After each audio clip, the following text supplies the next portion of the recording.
Bonsoir à toutes et à tous. Bienvenue, c'est Sens Public avec une émission au cœur de l'actualité politique ce soir. Le sort de Michel Barnier, de son gouvernement et des textes budgétaires indispensables à la marche du pays s'est joué cet après-midi à l'Assemblée nationale. Le Premier ministre a choisi l'article 49.3 de la Constitution pour faire passer la loi de financement de la sécurité sociale. Le nouveau Front populaire a déposé une motion de censure et Marine Le Pen a annoncé que son parti la voterait. Les choses étaient claires. M. Barnier n'a pas souhaité répondre à la demande des 11 millions d'électeurs du Rassemblement national. Il a dit que chacun assumerait ses responsabilités. Nous assumerons donc les nôtres. Avec la chute annoncée de Michel Barnier, c'est un saut dans l'inconnu qui se profile. À qui la faute? Quand la censure sera-t-elle votée? Qui pour remplacer le Premier ministre? Comment la France va-t-elle fonctionner sans budget? On répond à toutes ces questions dans une minute. Et pendant ce temps-là, Emmanuel Macron est en Arabie Saoudite. Le président de la République est arrivé en fin d'après-midi pour une visite d'État de 3 jours. Doit-il écourter son voyage? Quels sont les enjeux économiques et politiques? Quel rôle le prince héritier Mohamed Ben Salman peut-il jouer dans le conflit au Proche-Orient? Réponse dans la seconde partie de notre émission. Mais d'abord, donc, le récit de cette journée historique où le siège éjectable du Premier ministre a été enclenché 2 mois seulement après son discours de politique générale. Cécile Sixou. Après avoir consulté les chefs de groupe de sa majorité, Michel Barnier quitte enfin Matignon pour l'Assemblée. Sa décision est prise. Faute de majorité, il engage la responsabilité de son gouvernement et dégaine le 49.3 sur le vote du budget de la sécurité sociale. Je crois que nous sommes parvenus désormais à un moment de vérité qui met chacun devant ses responsabilités. C'est maintenant à vous, députés, parlementaires de la nation, de décider si notre pays se dote de textes financiers responsables, indispensables et utiles à nos concitoyens, ou alors si nous entrons en territoire inconnu.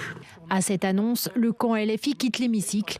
Mathilde Panot dénonce un passage en force du Premier ministre et annonce le dépôt d'une motion de censure.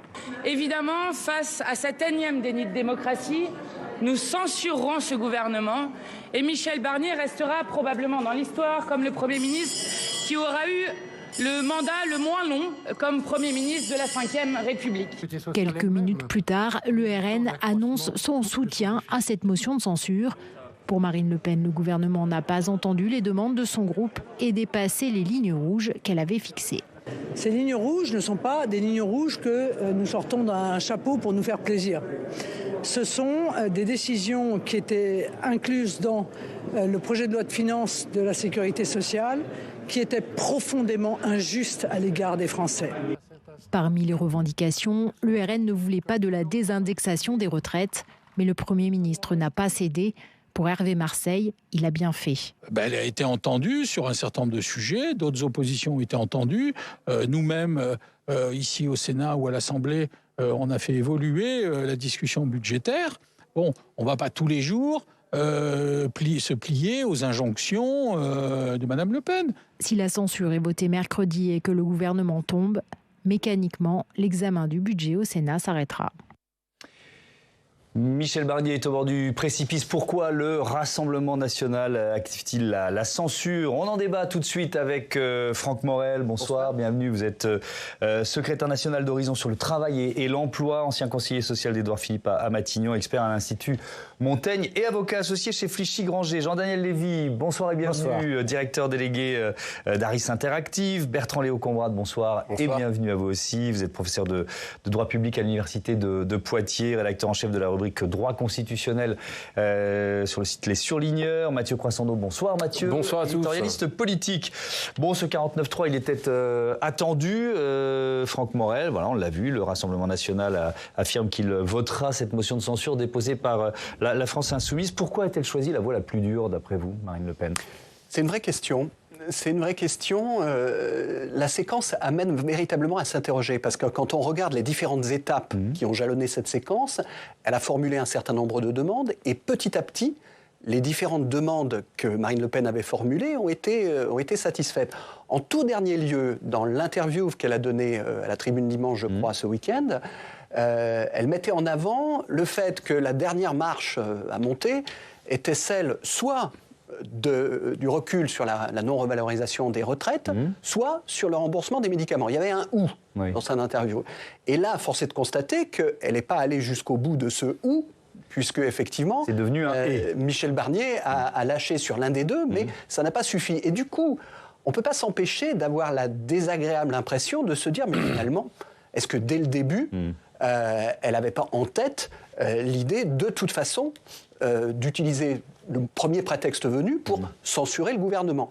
Ce qui pose un vrai problème, même pour elle, en termes de stratégie, parce qu'effectivement, si le noyau dur de son électorat était favorable à la censure, la part de l'électorat qui est plus hésitante, on va dire, et qui pourrait être moins rebutée par un RN en recherche de respectabilité, va pas franchement être rassuré par ce signal, je dirais, de non-fiabilité, d'une certaine manière, qu'elle envoie. Oui, alors justement, Jean-Daniel Lévy, je me tourne vers vous sur voilà, cette double réaction, à la fois des sympathisants du Rassemblement national, si j'en crois les différentes enquêtes dont les vôtres, plutôt favorables à l'idée d'une censure. Mais alors, si Marine Le Pen est aussi dans cette stratégie de la respectabilité, continuer d'élargir le plus possible sa base électorale, est-ce une erreur politique de prendre le risque de l'irresponsabilité d'une certaine façon? C'est prendre le risque de l'irresponsabilité, c'est aussi essayer de se dire qu'il va y avoir plusieurs événements. Il y a eu aujourd'hui, avec la question qu'on se posait depuis ce matin pour savoir si le Rassemblement national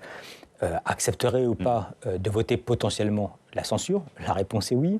Le résultat que nous aurons mercredi, si je ne me trompe pas, et puis également le récit après, par la suite, qui en découlera. C'est-à-dire que, est-ce que ceci, au final, apparaîtra comme étant profondément irresponsable? On va voir si Marine Le Pen arrive à reconstruire, a posteriori, les raisons pour lesquelles le Rassemblement national a voté la censure. Et je ne suis pas sûr que tout le monde ait eu la même lecture que vous, exactement, de la Tribune Dimanche, et que le « ou » peut apparaître a posteriori comme étant un « et ».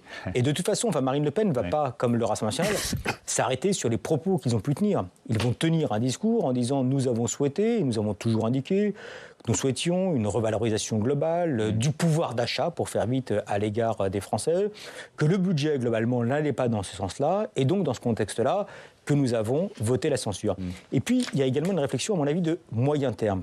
On sait qu'à partir de mi-juin prochain, il y a la possibilité d'une dissolution. Et si jamais il devait y avoir une dissolution, celle-ci serait forcément la suite d'une crise politique, voire d'une nouvelle crise politique. Et donc, peut-être que le Rassemblement national ne pense pas uniquement aujourd'hui, ce mois de décembre, mais a déjà les yeux rivés vers juin ou juillet prochain pour dire, dès le premier moment où nous avons eu le moment de vérité, c'est-à-dire le budget ou le projet de loi de financement de la sécurité sociale, nous avons mis en avant nos différences avec le gouvernement. Poser un jalon dans la perspective. Poser un jalon et qui donnera plus légitime, entre guillemets, le fait qu'il puisse y avoir un appel à la dissolution en juin ou juillet prochain. Vous dites nouvelle crise politique, en fait ça ressemble plutôt à une crise politique sans fin. Mais bon, accentuation de la ligne politique. Qui n'en finit pas. Qu'est-ce qui va se passer maintenant, Bertrand Léo Combrade? Il y a entre cette censure annoncée, il y a un certain nombre d'étapes qu'on peut rappeler rapidement, qui sont prévues par la Constitution, tout simplement. Ce qu'on vit en ce moment, c'est quand même un moment de vérité juridique et de vérité constitutionnelle. On est en train d'éprouver notre Constitution, et elle est très claire.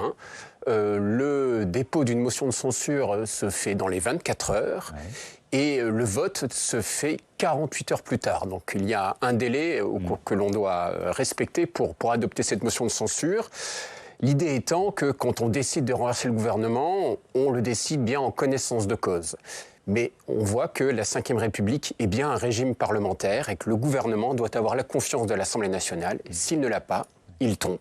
Alors, ça veut dire qu'il y a quoi? Il y a un effet domino aussi sur le budget, c'est-à-dire que l'examen, parce que là on parle du budget de financement de la sécurité sociale, l'examen du budget globalement, ça va s'arrêter aussi. Est-ce qu'on peut détailler un peu ça? Alors, la difficulté en ce moment, c'est qu'il n'y a pas de disposition constitutionnelle explicite pour traiter cette situation. D'accord. Donc on est contraint de se tourner vers des précédents. Des précédents, il n'y en a pas. En tout cas, ils ne visent pas exactement cette situation.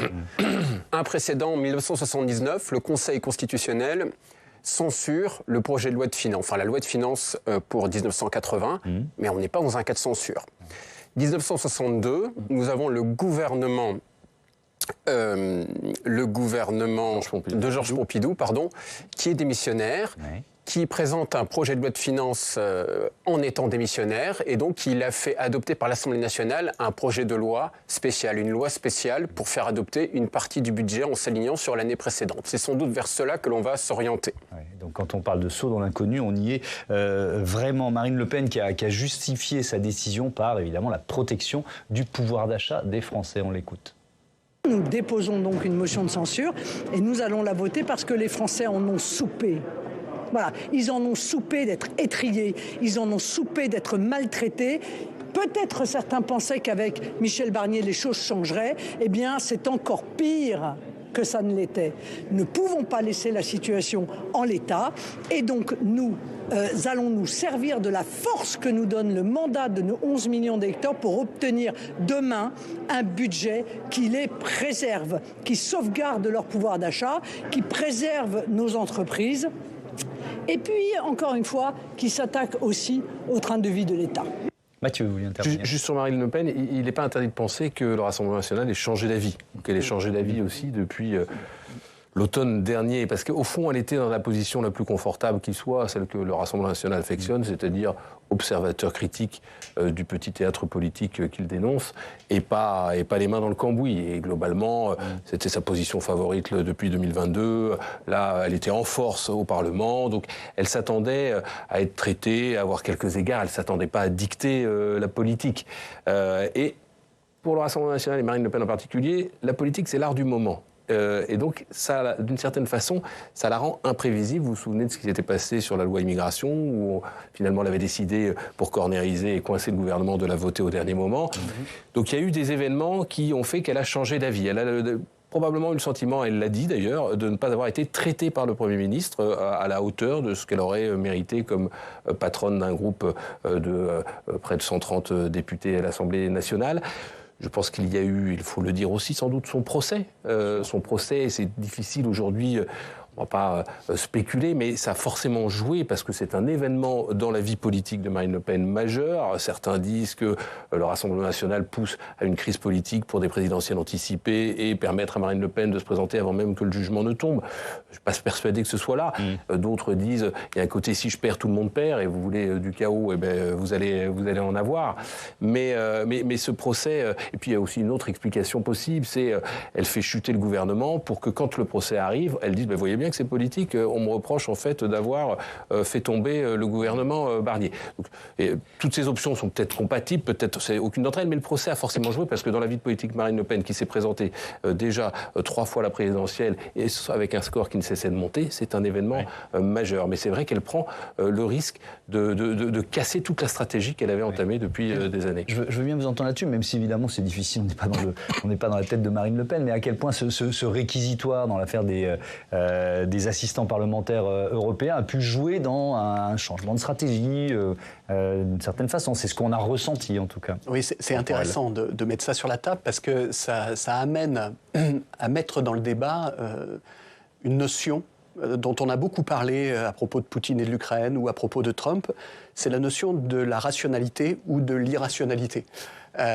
Quand un dirigeant politique va être amené à prendre une décision, on s'imagine dans un certain nombre de situations qu'il va raisonner très rationnellement par rapport à l'intérêt qui va être le sien dans une situation donnée.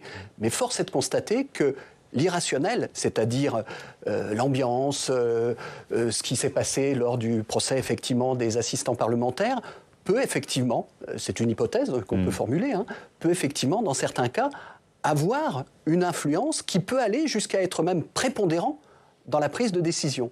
Alors, pourquoi je dis ça ? Parce que les conséquences d'une chute du gouvernement par rapport à Marine Le Pen elle-même peuvent être paradoxalement des conséquences qui poussent encore plus un bloc central élargi à se poser la question de s'affranchir justement du poids de Marine Le Pen. On a vu quelques signaux timides au centre-gauche de Boris Vallaud sur le vote ex parte. Président des députés socialistes. Il y avait eu il y a quelques mois une tribune, je crois, de Philippe Brun sur un contrat de non-censure, un pacte de non-censure.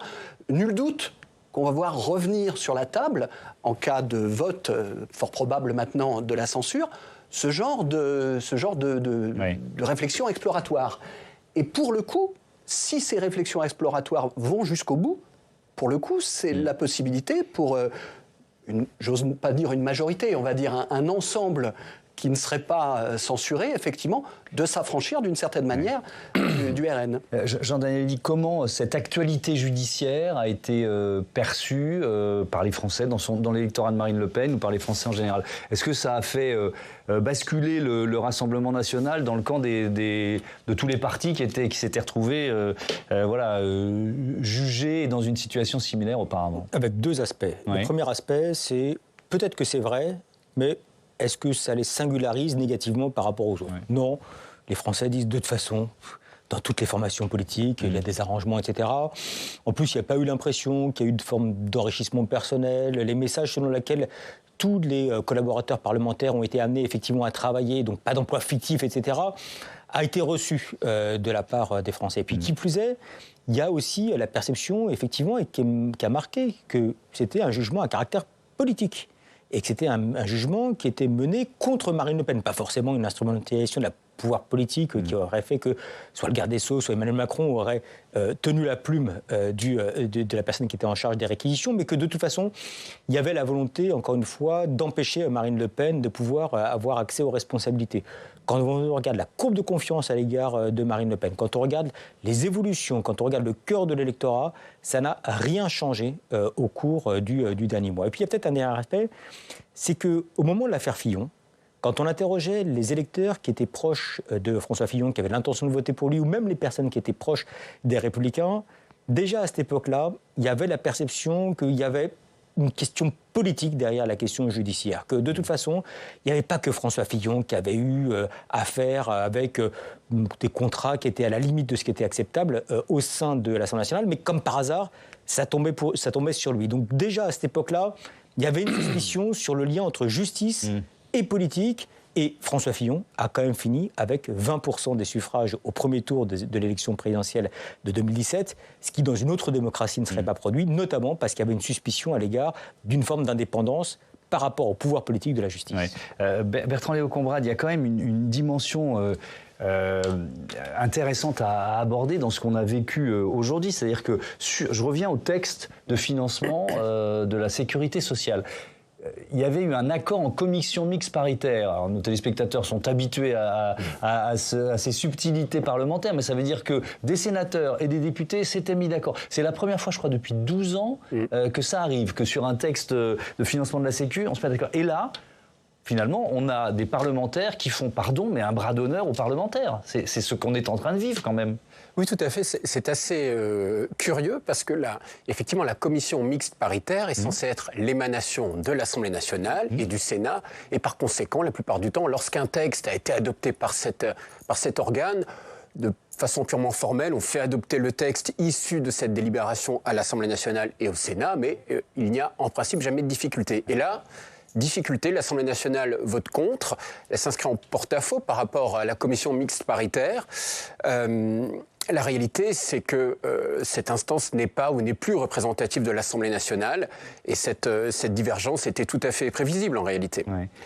Mais quand même, c'est aussi une occasion perdue. On parle souvent de parlementarisme, d'une bascule dans la Ve République avec moins de pouvoir chez Emmanuel Macron, moins de pouvoir, en l'occurrence, chez Michel Barnier. On en a la démonstration. Donc, il pourrait être au Parlement, Franck Morel. Sauf que, il n'est pas vraiment... Enfin, ici, il l'est, puisqu'il va faire tomber le gouvernement. Mais sans être suffisamment constructif. En tout cas, c'est comme ça que moi, je le perçois. On touche du doigt, effectivement, avec le hiatus que vous avez souligné entre la commission mixte paritaire et le Parlement dans sa globalité, le décalage énorme qu'il peut y avoir entre un groupe de 14 personnes, puisqu'il faut le rappeler, la commission mixte paritaire, c'est 7 députés, 7 sénateurs, 14 personnes, et du coup, plus le nombre de personnes est petit, plus l'écart par rapport à la réalité de la composition, dans toutes ses nuances, dans toutes ses spécificités, va être énorme. Et donc, on a une particularité désormais au sein de l'Assemblée nationale. Ça ne date pas de cette Assemblée-là, mais je dirais c'est encore plus fort du fait du caractère très relatif des équilibres. C'est la tripartition. Et cette tripartition, effectivement, elle bat en brèche complètement des mécanismes qui ont été conçus, effectivement, dans une logique très binaire. Il y a une majorité, il y a une opposition, c'est clair, on est soit à gauche, soit à droite, etc. Et ça amène à nouveau à se poser un certain nombre de questions, après la possible censure, sur les voies et moyens d'en sortir plus durablement. Moi, j'avais mis sur la table, ici même, j'avais évoqué la question de ce qui se passe en Allemagne et de la possibilité d'explorer la voie de réserver les motions de censure à des motions de censure constructives, c'est-à-dire seulement à des motions de censure qui proposent une majorité de rechange. Alors, pour faire ça, il faudrait modifier la Constitution. Est-ce qu'on pourrait imaginer, par exemple, un référendum sur ce genre de choses? Le problème, pour faire un référendum là-dessus, c'est qu'il faudrait d'abord en passer par le vote du Parlement, ce qui est peu probable, effectivement, en termes d'adoption, sauf à faire, je n'ose y penser, mais dans la situation actuelle, tout est possible. Ce que De Gaulle avait fait en 62 et en 69, a considéré que c'est l'article 11, c'est-à-dire c'est une autre voie, ce qui n'est pas évident avec le Conseil constitutionnel. Mais on est dans l'époque des précédents. On est dans l'inconnu, donc c'est ce qu'on disait. Mathieu, sur la commission mixte paritaire, les députés RN et notamment ceux de la France Insoumise se sentent d'autant moins tenus par cet organe qu'il faut rappeler qu'ils ne sont pas ou très guère représentés au Sénat. Et donc c'est ce que disait Fontemann, le décalage entre la tripartition et la composition de l'Assemblée. Voilà, et que Jean-Luc Mélenchon et Marine Le Pen, qui sont arrivés en deuxième et troisième position au premier tour de la présidentielle, Marine Le Pen, elle doit avoir 3 sénateurs, Jean-Luc Mélenchon n'en a pas. Bien sûr. Vous vouliez intervenir. Oui, un mot quand même sur le Conseil constitutionnel, sur la possibilité de modifier la Constitution pour établir une motion de censure constructive. C'est juridiquement impossible. C'est pas que c'est difficile, c'est impossible aujourd'hui. C'était possible en 62, ça ne l'est plus aujourd'hui, car le Conseil constitutionnel contrôle le décret de convocation du référendum.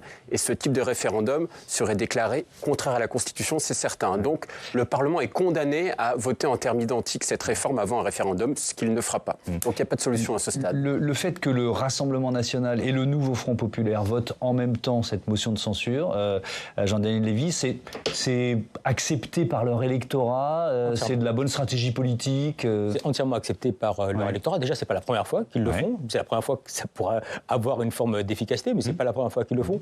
Et jusqu'à présent, ça n'a posé aucun souci, ni aux électeurs de la France Insoumise, ni même aux électeurs de la gauche modérée, et encore moins aux électeurs du Rassemblement national. Mais on est aussi dans une situation où jamais un gouvernement ne s'est appuyé sur une base électorale qui était aussi faible. Jamais un gouvernement ne s'est appuyé sur un nombre de députés aussi faible. Et puis, il y a un autre aspect, c'est qu'il n'y a pas eu non plus de contrat de gouvernement.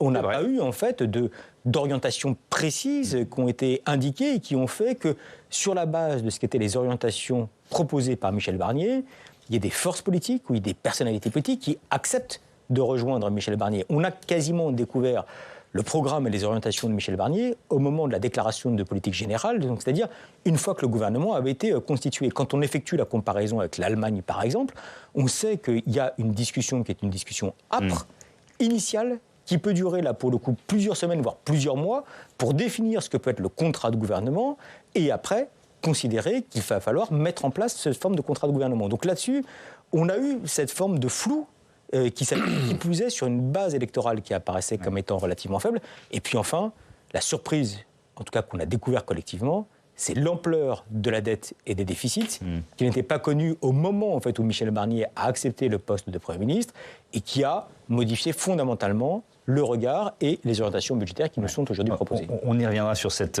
crise financière, mais Mathieu, cette situation qui paraît plus bloquée que jamais, forcément, nous amène à cette question, à qui la faute ?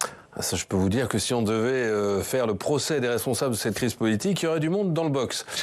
Au premier rang des prévenus, Emmanuel Macron, évidemment, c'est lui qui, primo, a appuyé sur le bouton de la dissolution pour éviter quand même, rappelons-le, d'être confronté à une motion de censure qui ferait tomber son gouvernement au moment de la discussion budgétaire. Et un mauvais choix qui en annonçait d'autres, puisque c'est lui aussi, secondo, qui a refusé de nommer, comme l'usage démocratique le dictait, un Premier ministre issu de la coalition la plus importante, la gauche en l'occurrence, au prétexte, rappelons-le aussi, que celle-ci n'aurait pas eu de majorité et se serait faite renverser. Le résultat parle de lui-même. on peut peut-être parler de double faute. Deuxième mise en cause, Michel Barnier, qui s'est sans doute vu ou cru plus fort ou plus fin tacticien qu'il n'était.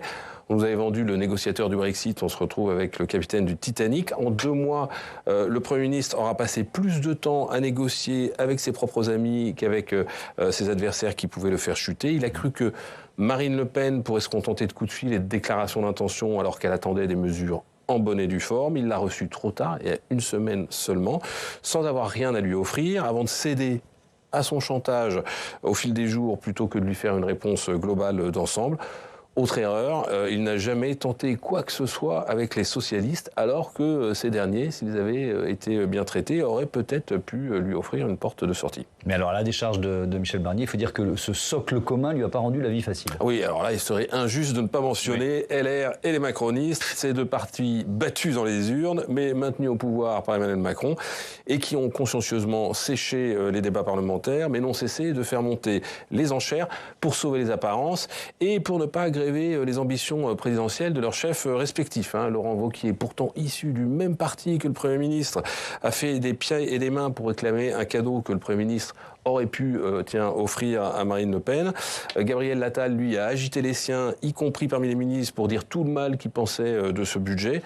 Comme disait Voltaire, vous connaissez la célèbre expression, « Gardez-moi de mes amis, mes ennemis, je m'en charge ». Et les oppositions? Alors les ennemis, ils auraient tort de se frotter les mains, parce que cette crise politique ne fera sans doute pas dans le détail aux yeux des Français.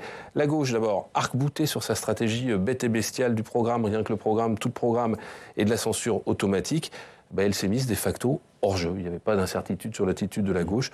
Du coup, Michel Barnier n'a même pas pris la peine de parler avec elle, la jugeant d'une certaine façon irrécupérable. Quant au RN, il a cru jouer au plus fin en poussant jusqu'au bout son avantage dans une forme assez inédite, je dois dire, de chantage politique à ciel ouvert, pour finir par faire tomber un gouvernement pour des tarifs de l'électricité qui auraient baissé quoi qu'il arrive, mais selon eux pas assez, et pour des retraites qui auraient augmenté quoi qu'il arrive, mais selon eux, pas tout de suite, mais dans 6 mois. On est quand même chez les fous. Eux qui souhaitaient se respectabiliser et rassurer derrière leur cravate ont pris le risque, avec leur vote, de précipiter la France dans une forme de chaos politique. Ils n'en sont pas les principaux responsables, mais ils ont participé au maelstrom. Chapeau à tous ces artistes. Ouais, merci Mathieu. Alors, on est tous d'accord pour dire que c'est une crise politique, mais est-ce que ça commence pas aussi à ressembler, Bertrand Léo Combrade, à une crise institutionnelle, quand même ? Pour le moment, c'est une crise politique, uniquement politique, tout simplement parce qu'il faut revenir au texte. Encore une fois, la Constitution de 1958, elle a été précisément conçue pour ce type de situation. Pas la tripartition, certes, mais elle a été prévue pour qu'un gouvernement puisse agir avec pas de majorité absolue à l'Assemblée nationale. Donc pour le moment, il n'y a pas de crise institutionnelle parce que nous faisons fonctionner la Constitution dans l'optique de sa création en 1958. Simplement, ce qui est prévu tout de même, c'est qu'il y ait au moins une majorité négative qui appuie le gouvernement. Et cette majorité, on a du mal à la trouver. Et à ce stade, moi je ne vois pas de crise institutionnelle, je ne vois pas de changement de République en perspective, mais je vois une suite de quiproquos politiques qui vont, à mon avis, se multiplier dans la durée. Oui. Franck Morel, je voudrais revenir sur la part de responsabilité du socle commun, de ceux qui étaient censés soutenir Michel Barnier, parce que comme il a dû déjà leur céder pas mal de choses, qu'est-ce qui lui restait? Vous voyez ce que je veux dire, à céder aux autres, à Marine Le Pen notamment. C'est la difficulté. On l'a vu effectivement au fil des semaines dans, je dirais, la montée au créneau de plusieurs figures, effectivement, du socle commun, pour soit demander à ce qu'on n'alourdisse pas les charges sur les entreprises, soit demander effectivement à ce que, et annoncer même s'agissant de Laurent Wauquiez, un certain nombre de choses sur les retraites. Et en tout dernier lieu, il y avait une interrogation du côté de Michel Barnier et du côté d'une partie du socle commun sur le fait d'aller jusqu'à donner un trophée symbolique à Marine Le Pen et sur l'impact politique que pouvait avoir le fait de donner ce trophée symbolique en lui permettant de s'en prévaloir vis-à-vis des électeurs. Bon, force est de constater que la confusion est telle qu'on va aller sans doute au-delà de ces questions de trophées donnés aux uns ou aux autres, puisqu'effectivement, à l'arrivée, il y aura pas de texte.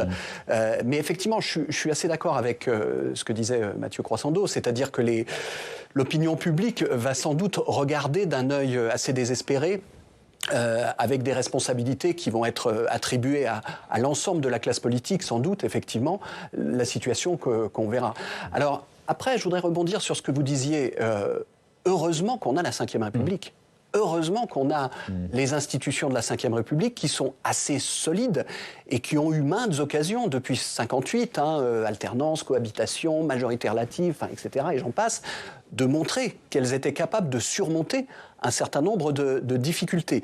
Alors, on va avoir un certain nombre de questions, effectivement, qui vont se poser maintenant. Oui, et notamment sur comment on fait sans budget voté à l'Assemblée, etc. Mais qu'est-ce que ça serait si on avait d'autres types d'institutions ? Un mot là-dessus. Alors, effectivement, heureusement qu'on a la Ve République qui permet au gouvernement d'agir, mais malheureusement aussi. Pourquoi ? Parce que vous parliez tout à l'heure de reparlementarisation. Oui. Vous vous étonniez que finalement le Parlement ne reprenne pas davantage les choses en main. Mais en réalité, 65 ans de vie politique sous la Ve République ont conduit le Parlement à prendre qu'il était une sorte d'enfant battu de la Ve République, l'institution qu'on cache dans un placard, à laquelle on impose des choses sans pouvoir d'action véritable. J'exagère un peu, mais c'est ça. Non, mais c'est dans la culture politique de nos élus, quoi. C'est ce que je comprends. Voilà, on est une institution devenue subsidiaire, et là, subitement, vous êtes au premier plan, faites des compromis, prenez des initiatives. Le compromis ne se décrète pas sous la Ve République. Jean-Daniel Lévy, alors on dit à qui est la faute finalement, Mathieu nous dit un peu tout le monde. Est-ce qu'il n'y a que des perdants dans une crise politique comme celle-là, d'après vous ? À l'heure actuelle, oui. À l'heure actuelle, oui. Je ne parierais pas sur le fait que le Rassemblement national soit le perdant au final. Parce qu'en fait, quand on regarde, et cela a été rappelé, il y a quand même une progression tendancielle du Rassemblement national, élection après élection.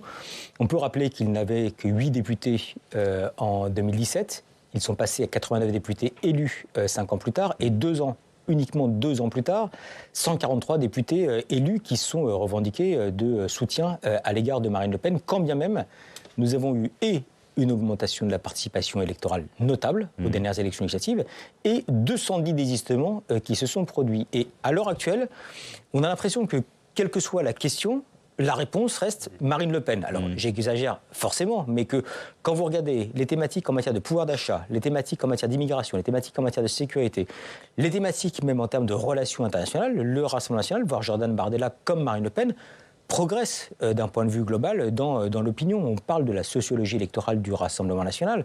Il faut voir l'évolution de cette sociologie électorale qui fait que des franges de population dont on aurait pu se dire que le programme économique de Marine Le Pen ne leur convenait pas, que les atermoiements qu'ils ont pu avoir étaient nature à pouvoir les déstabiliser, vous avez aujourd'hui un quart des personnes qui sont diplômées, Bac+2, qui votent pour le Rassemblement national. Vous avez des personnes qui sont âgées de 50 ans et plus, qui jusqu'à présent étaient hermétiques au vote Rassemblement national, qui l'ont fait même dans le cadre des élections européennes, dont on sait que c'était la frange de population qui a rencontré le plus de difficultés. Donc il y a parfois des franges de population qui n'entendent que ce qu'elles ont envie d'entendre. Et qui ont envie d'entendre qu'il y a pu avoir une défection de la part du gouvernement de Michel Barnier, dont on va entendre éventuellement le fait qu'ils n'ont pas respecté ou qu'ils n'ont pas allé au bout de leur programme politique, et en parallèle, des électeurs qui ont envie que la situation change. Et les seuls qui, jusqu'à présent, n'ont pas été aux responsabilités, ça reste le Rassemblement national. Alors, on va revenir à l'événement de la journée, même si ce n'est pas encore... on ne sait jamais. Bon, la probabilité est très forte que cette censure soit votée, mais elle n'est pas votée, on est bien d'accord. D'ailleurs, j'aurais dû commencer par là. Pardon, j'aurais pu commencer le débat par évoquer cette hypothèse très très improbable. Mais bon, il y a quand même cette hypothèse très très forte que le budget de la sécurité sociale ne soit pas voté. Alors on va essayer de comprendre ce qui peut se passer grâce à Steve Jourdain tout de suite. Bonsoir Steve. Bonsoir Thomas. Bienvenue à vous. Que se passe-t-il si le gouvernement est censuré mercredi ou jeudi? Avec une question très précise, est-ce que les cartes vitales fonctionneront toujours le 1er janvier? Non, selon Elisabeth Borne qui nous dit la chose suivante. Si le budget de la sécurité sociale était censuré, ça veut dire qu'au 1er janvier, votre carte vitale ne marche plus. Ça veut dire que les retraites ne sont plus versées. Ça veut dire au bout d'un moment que les fonctionnaires ne sont plus payés. Déclaration de l'ex-premier ministre le 24 novembre dernier sur LCI. Elisabeth Borne, en fait, fait référence à deux choses différentes. Il faut rentrer un peu dans la technique budgétaire. D'un côté, il y a le fonctionnement de la carte vitale. De l'autre, le versement des retraites et des salaires des fonctionnaires. En ce qui concerne les remboursements de l'assurance maladie, le dispositif prévu se trouve dans le projet de loi de financement de la sécurité sociale. Pour les retraites et le versement des salaires des fonctionnaires, il faut se tourner vers le budget 2024. 2025 à proprement parler. Le calendrier, Thomas, n'est pas le même. Le budget de la Sécu, vous en avez parlé, aurait dû être examiné aujourd'hui à l'Assemblée nationale, mais le Premier ministre a actionné l'article 49.3 sur ce texte. Le budget 2025 est lui actuellement débattu au Sénat. Il doit être réexaminé par l'Assemblée nationale d'ici le 18 décembre. Et alors, cette distinction, on va dire technique, pourrait avoir des conséquences sur notre quotidien, sur le quotidien des Français. Oui, depuis la création des PLFSS en 1996 par Alain Juppé, jamais ce type de texte n'a été rejeté définitivement par le Parlement. Ce sera le cas en cas de chute du gouvernement Barnier. Mais selon les spécialistes, Elisabeth Borne a tort. En cas de rejet du PLFSS, le prélèvement des cotisations sociales se poursuivrait. Les prestations dues par la Sécu également. En d'autres termes, Thomas, oui, les cartes vitales continueront à fonctionner au 1er janvier, peu importe le scénario qui nous attend dans les jours qui viennent. Mais Elisabeth Borne, elle soulève quand même un point technique qui suscite l'inquiétude des spécialistes. Oui, en cas de rejet définitif du PLFSS, que se passe-t-il juridiquement ? Concrètement, contrairement au budget de l'État, il n'existe pas de mode d'emploi pour faire voter le budget de la Sécu ou pour faire passer des mesures portant sur les dépenses sociales. Il y a 2 semaines, la sénatrice Elisabeth Doineau, rapporteure générale du texte, s'interrogeait même à haute voix. Après la dissolution, nous nous sommes demandé ce qui se passerait en cas de rejet du PLFSS.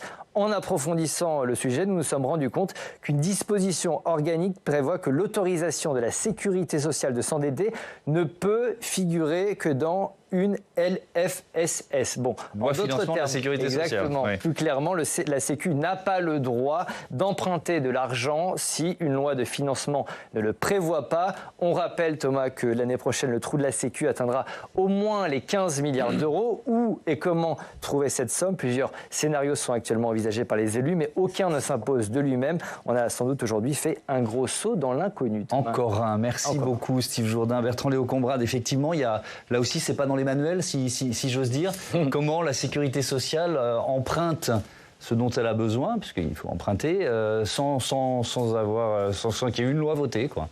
C'est pas dans les manuels, c'est pas dans la Constitution, c'est pas dans les lois organiques.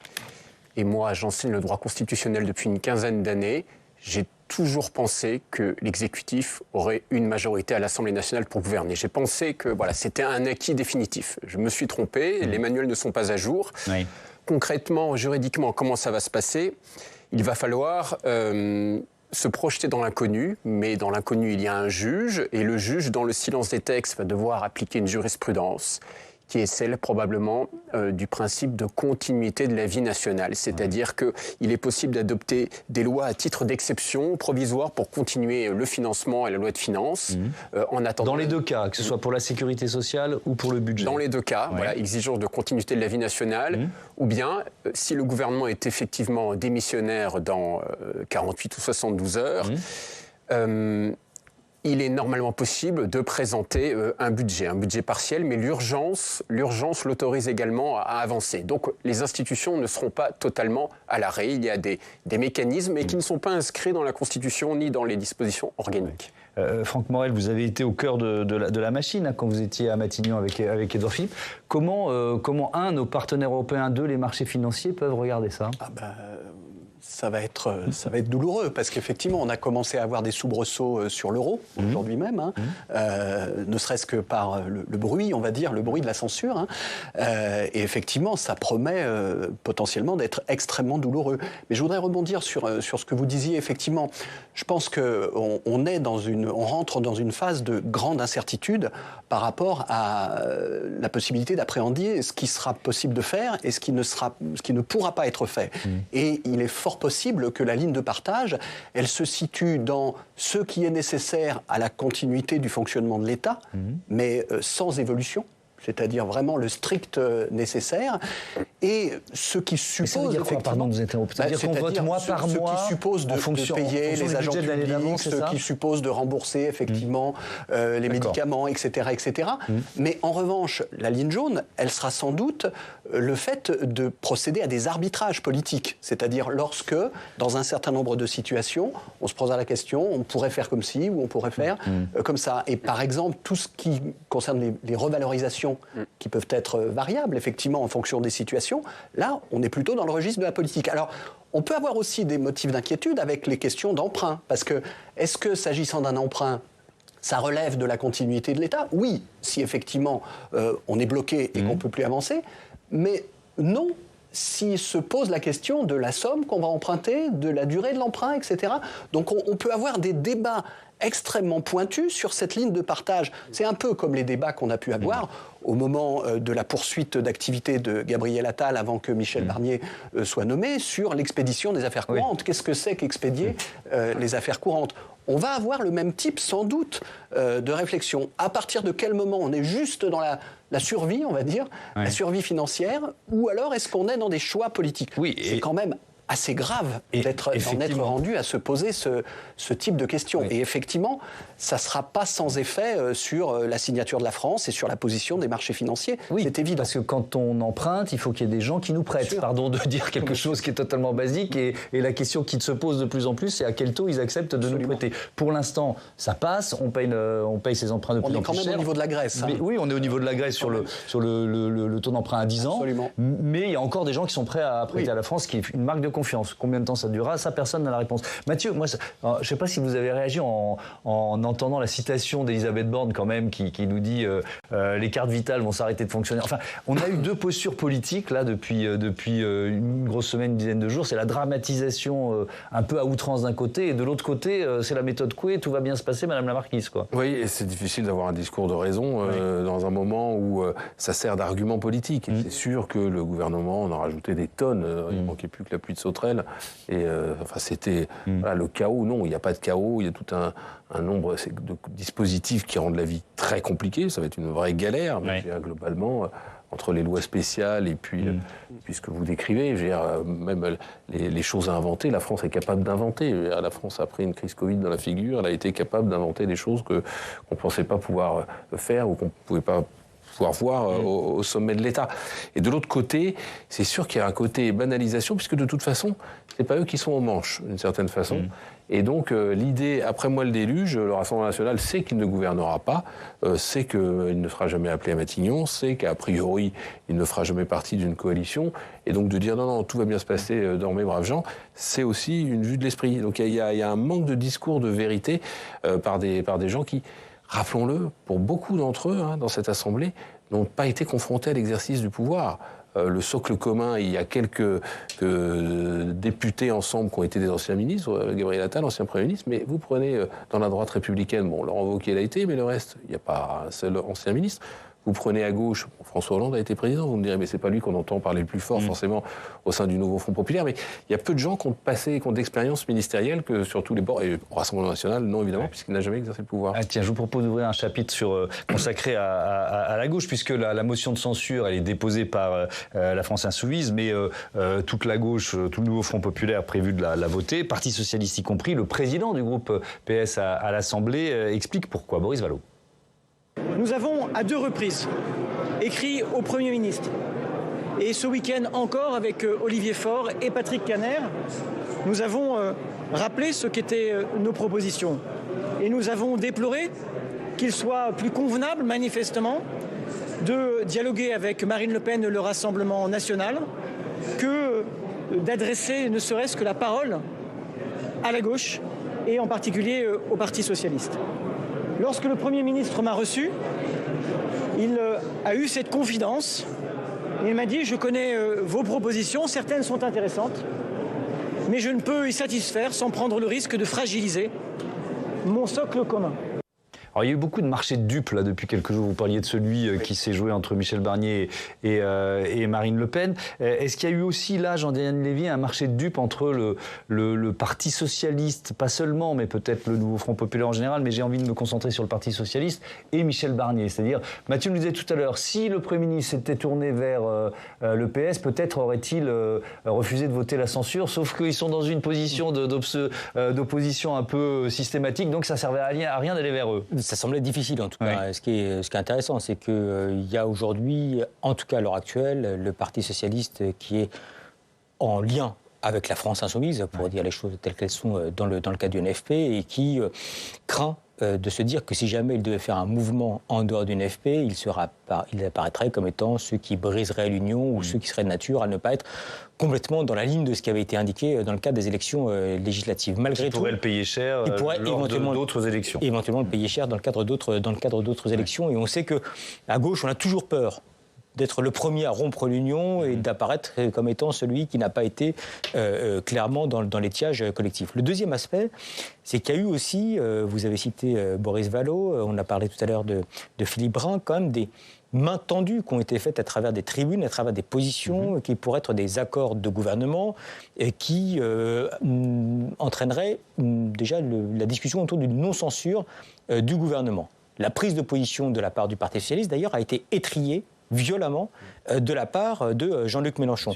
Est-ce qu'il y a eu un signe de la part du gouvernement? Est-ce qu'il y a eu un signe de la part de Michel Barnier? La main tendue a été saisie. A priori pas, ou alors on ne l'a pas vu. Mais en tout cas, il n'y a pas eu de signe précis qui a été indiqué, alors qu'il y avait peut-être un moment, qui pourra peut-être exister au cours des prochaines semaines, mais en tout cas un moment où le Parti socialiste aurait pu être amené à évoluer, non seulement parce qu'il le souhaite, non seulement parce qu'il cherche à se détacher de la France insoumise, mais également parce qu'il y a en trame de fond, je pense qu'il faut l'avoir à l'esprit, le congrès du Parti socialiste avec des discussions d'ordre stratégique et que Olivier Faure est en train de faire un bouger, comme on dit parfois au sein de la gauche, pour pouvoir faire en sorte qu'il ne soit plus tout à fait dans la main, entre guillemets, de la France insoumise. Mais à l'heure actuelle, il n'y a pas eu cette sorte de petit gain ou cette petite victoire qu'il aurait pu obtenir et qui lui aurait permis de franchir ce pas. Franck Morel. Oui, je suis assez d'accord effectivement avec ce que vous indiquez, mais je mettrai quand même un mais, c'est l'enchaînement des événements. C'est-à-dire ce signal était assez tardif et assez timide. Alors on peut se poser la question du fait d'avoir loupé le coche au moment de la mise en place du gouvernement sur une logique de contrat, effectivement, mais qui n'était vraisemblablement pas possible à l'époque, puisque le PS était arrimé tout entier auprès de LFI. Et au moment où ces signaux ont été lancés, à tort ou à raison, le gouvernement a estimé que les signaux de non-censure du côté RN, à l'époque, étaient des signaux plus tangibles que les signaux de non-censure du côté du centre-gauche. Alors, on peut refaire le film maintenant, aujourd'hui, et effectivement, comme vous l'avez dit tout à l'heure, peut-être il y a eu une évolution, peut-être Marine Le Pen a changé d'avis, effectivement, ça peut être une hypothèse. Mais en tout état de cause, ce qui est certain, c'est que si la censure est votée, ces questions vont revenir sur la table, et cette fois peut-être avec un contexte totalement nouveau, qui peut leur donner effectivement une acuité beaucoup plus forte. On a entendu le socle commun, et le gouvernement ne cessait d'en appeler quand même depuis 2 mois aux socialistes réformistes, à la gauche réformiste, aux sociaux-démocrates. Il n'avait que ça à la bouche. Il n'y a jamais rien eu sur la table. Je rejoins tout à fait ce que disait Jean-Daniel. À tel point que Michel Barnier s'est invité aux 20h de TF1 mardi dernier, la veille de la rencontre avec...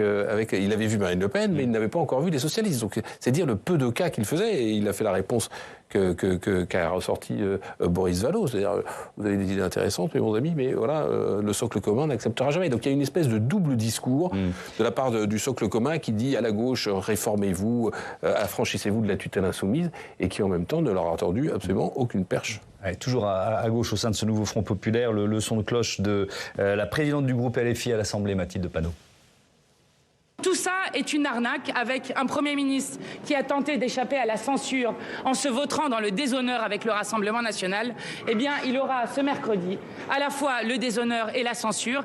Et je le dis, après, pour que notre pays puisse sortir de l'impasse politique et du chaos politique dans lequel Emmanuel Macron a plongé le pays, il ne restera plus qu'au président de la République de partir et au peuple français de pouvoir trancher par leur vote des nouvelles orientations qu'ils veulent pour ce pays. Je le redis avec force, il n'est pas possible que dans une démocratie, ce soit les perdants des élections qui gouvernent, et c'est ce que nous allons démontrer en déposant à l'instant une motion de censure. Bon, on va rappeler déjà une certitude constitutionnelle, Bertrand Léo Combrade. Rien n'oblige Emmanuel Macron à démissionner dans le contexte actuel. Hein, c'est bien clair. Bon, voilà, ça c'est un premier élément. On va pas débattre pendant des heures là-dessus. Après, il y a quelque chose moi, qui m'intéresse dans la déclaration de Mathilde Panot, c'est qu'en fait, elle n'évoque plus l'hypothèse d'un gouvernement nouveau Front populaire. C'est intéressant quand même. Ils sont tout de suite dans le coup d'après, c'est-à-dire la démission d'Emmanuel Macron. Si on essaye de se projeter dans ce que peut faire le président de la République maintenant, imaginons que Michel Barnier tombe, c'est quand même une probabilité très forte aujourd'hui. Bon, on a fait un débat sur le pouvoir d'Emmanuel Macron en peau de chagrin. Il retrouve quand même ce pouvoir majeur de nommer un Premier ministre. Pourquoi pas dans la coalition de gauche ? Oui, rien ne lui interdit de nommer un Premier ministre dans la coalition de gauche. Rien ne lui interdit, rien ne l'oblige non plus. Mais dès qu'un Premier ministre soutenu par la gauche sera nommé, il sera renversé par le reste de l'Assemblée nationale. Et Mathilde Panot en a parfaitement conscience. C'est la raison pour laquelle elle se projette dans une prochaine élection présidentielle, c'est évident. Alors elle continue d'évoquer l'hypothèse du 6 casse-tête qui est moins, on va dire, unanime au sein du nouveau Front populaire. Bref. En tout état de cause, je pense que Barnier est encore en fonction pour un bon moment. C'est mon pronostic. Ah, vous dites qu'il va être renommé ?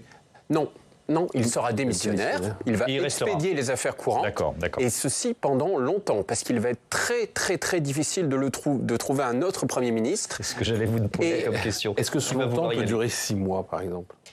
C'est pas exclu. Et dans ce cas, la question que vous posiez tout à l'heure, expédier les affaires courantes, ça va un moment, mais il y a des choix politiques à faire. Eh bien, un choix politique peut être exprimé par un gouvernement qui expédie les affaires courantes s'il y a urgence. Et donc, on peut imaginer un gouvernement qui, pris par l'urgence, bien que démissionnaire, prend des décisions politiques. Et alors là, on est dans une situation totalement kafkaïenne, parce que l'Assemblée nationale souhaitera renverser le gouvernement qui est déjà démissionnaire. Peut-être qu'on en arrivera à ça. Je ne l'exclus pas. Jean-Daniel Lévy, c'est la question de la suite pour Emmanuel Macron qui se pose et de l'impact sur sa popularité. C'est déjà un président impopulaire, avec surtout une cote de rejet qui est très importante. Ça, c'est intéressant à noter. Non seulement une cote de rejet qui est à un niveau inégalé ou quasiment inégalé, mais surtout, en fait, pour la première fois, un vrai décrochage de la part du cœur de son électorat, qui jusqu'à présent, et ça faisait la singularité d'Emmanuel Macron, qui arrivait à agréger des formes de mécontentement, mais qui conservait son socle électoral. Et d'ailleurs, on l'a vu dans la plupart des élections, lorsqu'il était candidat, il réalisait plus de 20%, entre 20 et 25%. Là, on a aujourd'hui une baisse, alors qui reste à un niveau honorable, mais en tout cas, on a moins de 3 électeurs d'Emmanuel Macron sur 4 qui déclarent lui accorder leur confiance, alors qu'on était plutôt habitué à 9 sur 10, voire quasiment 10 sur 10 qui déclaraient apprécier le président de la République. Mais la stratégie de la France Insoumise, qui a été indiquée de la part de Mathilde Panot, n'est pas une stratégie qui est nouvelle, elle est quasiment présente depuis les élections législatives, et de faire en sorte que de toute façon, leur objectif n'est absolument pas l'Assemblée nationale, leur objectif, c'est la présidentielle. Et donc, en fait, ils cherchent à faire en sorte de rendre la situation la moins supportable possible à l'Assemblée nationale pour faire en sorte, si vous me permettez l'expression, que la tension monte d'un étage et s'applique à l'égard d'Emmanuel Macron autour de l'idée telle qu'on l'a vue. C'est Emmanuel Macron qui a décidé de la dissolution de l'Assemblée nationale alors que la situation politique ne l'imposait pas. C'est Emmanuel Macron qui a nommé Michel Barnier et c'est Emmanuel Macron qui est en incapacité à pouvoir trouver une issue à la situation politique. Et quand on voit en fait les différentes prises de parole au sein de la gauche, on n'a peut-être pas vraiment identifié, mais il y a eu Marine Tondelier et Lucie Castet qui commencent à faire une petite alliance en fait, pour rappeler que Lucie Castet est présente. On voit que la France Insoumise déclare que si jamais il devait y avoir une présidentielle anticipée, il faudrait qu'il y ait un candidat unique et ça pourrait être Jean-Luc Mélenchon autour du programme de la France Insoumise qui serait là, etc. Donc il y a vraiment cette pression qui commence à s'effectuer au sein des partenaires de la gauche, mais également au sein de l'opinion en disant le problème n'est pas l'Assemblée nationale, le problème n'est pas Michel Barnier, mais le problème c'est Emmanuel Macron. Ouais, effectivement, Franck Moal. Il y a quelques voix comme ça qui, en dehors de LFI, dont effectivement c'est un peu une rengaine depuis plusieurs mois, mais par exemple un Jean-François Copé, la semaine dernière, qui a évoqué très clairement...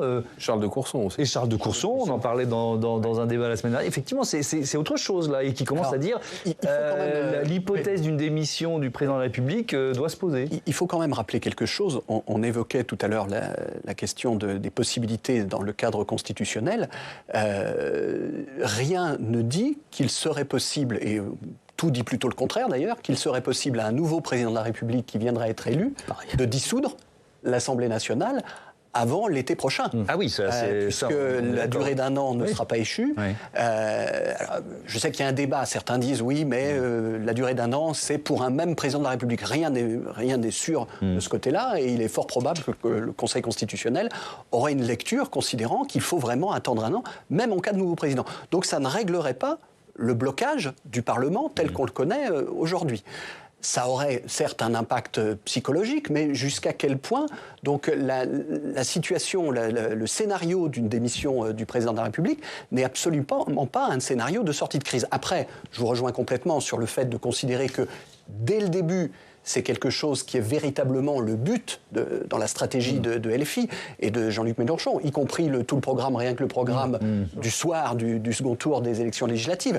On était vraiment dans quelque chose dont la finalité ultime n'était pas de gouverner, mais était de créer une pression insupportable pour que le président de la République démissionne. C'est pas le scénario effectivement le plus probable, et heureusement parce que ça ne résoudrait rien et ça rajouterait sans doute à la crise. Mais après, la question va se poser de comment on fait concrètement. Alors, un scénario peut être, c'est ce que vous disiez, le fait que Michel Barnier reste à expédier les affaires courantes pendant quelques temps. Ce qui est certain en tout cas, même si ce scénario se profile, c'est qu'on va rentrer à nouveau dans une phase de consultation tous azimuts qu'on a connue avant l'été, effectivement, et on va à nouveau se poser la question des voies et moyens de donner corps à cette arithmétique. Il pourrait y avoir un contrat de gouvernement, du socle commun large, on pourrait avoir des partis qui se mettent autour de la table avant qu'Emmanuel Macron dise puisque vous vous êtes mis d'accord, on va choisir. Absolument, qui est l'actuel socle commun plus le centre-gauche, c'est-à-dire effectivement d'un socle qui permettrait d'avoir 289, chiffre magique, 289 parlementaires, pas forcément pour être d'accord et faire des grandes réformes, mais au moins pour ne pas subir une censure et parer au plus pressé jusqu'à l'été prochain. Non, mais la tripartition rend quasiment impossible ces discussions entre gentlemen ou gentlewomen pour élaborer une forme de plateforme commune pour gouverner la France dans les 2 ans et demi qui restent. Une des clés de sortie, c'est une nouvelle dissolution, il faut le dire. C'est de nouveau rendre la parole aux Français, puisqu'on a un Parlement qui ne permet pas de gouverner. Simplement, s'il y a une dissolution, il faut, à mes yeux, pour que ce soit démocratique, que le président s'engage et prévienne tout le monde bien avant, qu'on n'escamote pas la campagne en 3 semaines, comme c'était le cas la dernière fois, parce que le résultat de cette Assemblée n'est peut-être pas non plus complètement étranger au fait qu'il y a eu 21 jours ouvrés pour faire campagne, ce qui a permis aux gens de moins regarder les programmes et de se rassembler, parfois avec des différences ou des divergences qui n'auraient pas permis de gouverner. Et alors ça n'est pas dans les textes, c'est pas constitutionnel, c'est même pas politique. On n'a jamais vu un président dire attention, je vais dissoudre dans 6 mois, mais ça permettrait en tout cas peut-être de borner déjà cette période d'instabilité et d'offrir un débouché politique en remettant tout le monde sur la ligne de départ. Merci beaucoup, merci à tous d'avoir participé à ce débat et à très bientôt sur Public Sénat.